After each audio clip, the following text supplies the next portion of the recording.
The Corrupted Mind by Naruto Plug on fanfiction.net. Chapter 1. Dark Alleyway in Konaha. A boy with sun-kissed runs into a dead end with a wall many times taller than him. The boy's name is Naruto Uzumaki Namikaze, the so-called demon of the village because he holds the soul of the Kyuubi, a terrible monster which attacked the village of Konaha the day he was born, and the soul was sealed into him by his own father, Minato Namikaze, the fourth Hokage and leader of the village. He knew his father hated him and the rest of his family did, too.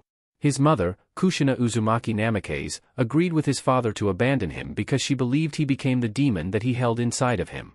Naruto's younger twin brother, Menma, and his younger twin sister, Mito, each held 50% of the Kyuubi's yokai and were both treated like heroes for it. Naruto never felt love in his life, never truly smiled to anyone or has anyone smile at him. He never felt joy for anything, including his own life. All his life he was hated, beaten, tortured, glared at, for something he had no control over. He never asked to be a Jinchuriki, nor did he ask to be hated.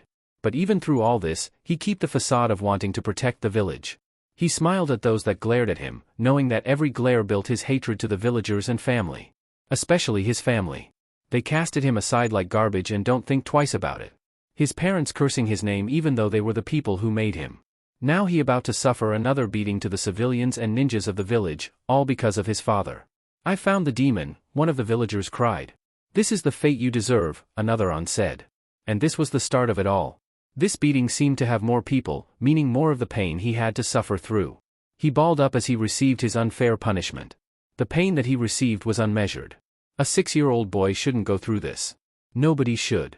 How they treated him made no sense to him. His family abandoning for something they did, the villagers' hatred because their ignorance. His hidden hatred for everything. Everything was against him in this world and he knew that. He learned at a young age that he lived for himself and himself only, even though he hid his feelings behind the smile that he so hates. He lived under one motto that he made himself and never told anyone. Live, fight, and love only yourself. That's what it was and how it was since he could remember of his small life. "Damn it, it looks like we killed it before we could do more to it," one of the people of the mob said. And he was right. Naruto's body looked like a bulging red stain coming out the ground. Mutilated in every way possible. But the villager was wrong about one thing. Naruto wasn't dead, he was unconscious. Mindscape Kurama's cage. Where am I? Naruto thought to himself as he looked around the sewer he was currently in. The villagers probably threw me down here to let me die. It's time find a way out, he thought as he looked around. While looking around, Naruto found a big cage with the kanji 4 seal on a piece of paper in the middle of the cage. What is this cage doing here?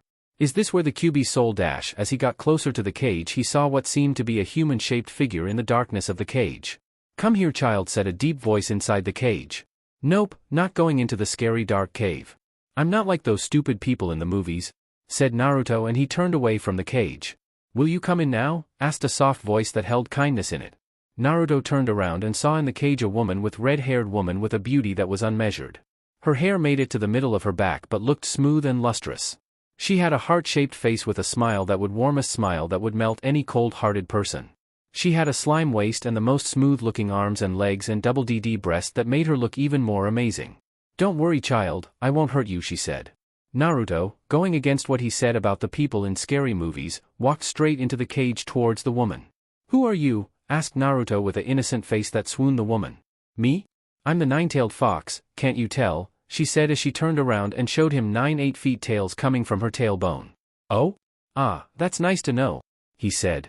You aren't afraid of me?" she said in a confused tone. You're too pretty to be afraid of. And you seem too nice, even if people call you an evil fox. Really now, how surprising it is for a child to finally understand me and to talk to. My name is Kurama, what is your name, child?" "My name is Naruto, and I'm going to be the next Hokage, believe it," he said. Kurama looked at the boy and started giggling and then said, "Boy, if it wasn't for my powers, I would have believed your lie for a second." "What are you talking about?" said Naruto in a frantic voice, thinking someone finally caught on to his secret. "I'm not lying about anything." "I can tell you're lying, do you want to know why?" she says.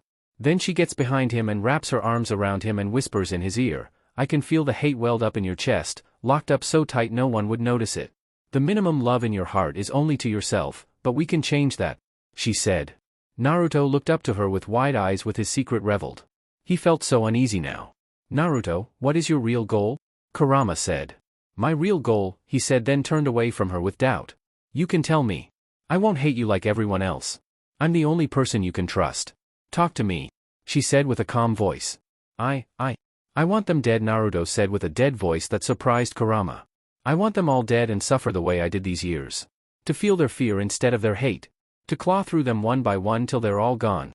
Then he looked right into Kurama's eyes with a powerful killing intent that he was releasing without him knowing, surprising Kurama even further. I want Konoha to burn. Kurama smiled at Naruto with a dark look. Then let me help you, and if you do, we will both see Konoha burn to ashes. Then she opened her arms to Naruto in a hug-like manner which he accepted. Finally, somebody I can trust, he said and closed his eyes and fell into the first hug he ever had. Yes Naruto, you can trust me. Trust me and only me, more than you trust yourself. Kurama thought to herself as she looked at Naruto with an evil smirk. Yes, you're mine now and no one else's. I'll make you more than strong, I'll make you my mate and have total control over you and what you do, she thought. Now let's take care of those bad people outside your head, shall we? She said with glee. Yes. Kurama-chan, he said with a dark voice. In the alleyway. Let's leave the body for the rats, said a villager. While the people were leaving the alley, they never noticed Naruto get back up, covered in red churka with an insane grin on his face, his wounds fully healed. Where are you going? Said Naruto in a demonic tone. I'm still alive, can't you see that I'm still standing? Then, Naruto attacked, leaving no survivors. Everyone that participated in the mob were destroyed and killed in the worst way. The blood stained Naruto's already red shirt so much that it started to turn black. The wild look in his eyes as he tore through the villagers' bodies, ninja and civilian alike. His eyes, now red that replaced the blue that was once his eye color and a black slit in the middle, showed his insane glee as he murdered everyone in the alleyway. Nobody could stop him. He wouldn't stop this for the world. The first time he ever felt stronger than somebody, the first time to hurt his abusers. His first time at revenge. Hours later at the Hokage Tower. Hokage-sama, something's happened in the village, said the advisor. Minato turned in his seat, showing his blonde hair and blue eyes with a fire within them. Show me. In the alleyway. What happened here? Said one of the ANBU that came with the Hokage at the murder site. There floating in a pool of the villagers' blood was Naruto, unconscious. A smile on his face. Chapter 2. During 6 years. What happened in the alley made Konaha scared. The demon started to fight back. This never happened before. The Hokage and his advisors were in heated debate telling what should they do with Naruto. Execution, banishment, anything was suggested. Minato was the one to come up with the solution. We will keep him underground in my mansion. I'll build a cell made by me personal to hold him down. He won't escape. I will place seals all over the walls that will hold the demon so it won't mature in its power. The seals will only respond to me and my wife, Kushina, Churka, so we can release it when the village is in times of peril. Nothing like this will ever happen, said the Hokage. Everyone agreed, and in the Hokage's mansion was a cell. The door looked like a vault to a bank that held millions of dollars in it. When opened, a 5-meter walk downstairs underground will lead you to a door and a window which should you Naruto's room. A slab of metal came out of the wall, a blanket and pillow was on top. To the side there was another room with a toilet, shower, and sink for personal needs. All around the cell were seals that blocked yokai.